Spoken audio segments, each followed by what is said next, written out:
মাত্র 6 দিন তারপরেই 21শে জুলাই শহীদ সমাবেশ। এবার তৃণমূল দুভাগে বিভক্ত, তাই দুটো শহীদ সমাবেশ। ইতিমধ্যে ঋত তৃণমূলকে গান্ধী মূর্তির পাদদেশে অনুমতি দেওয়া হয়েছে।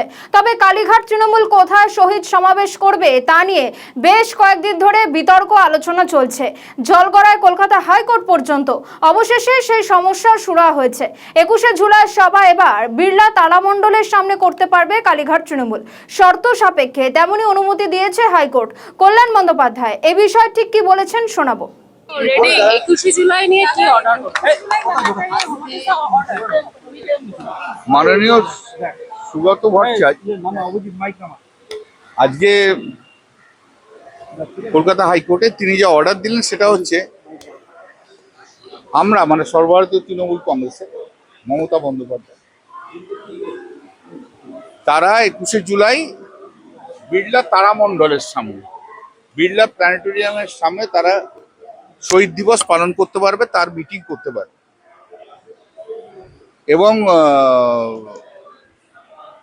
একটা রেস্ট্রিকশন করেছে 2500-এ।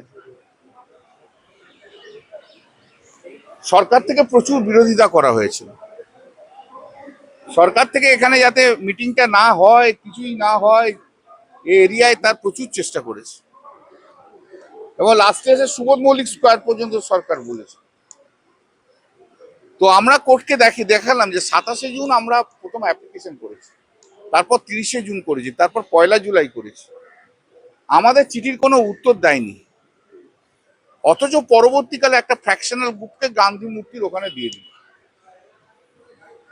আর কংগ্রেসকে দিল শহীদ মিনারে।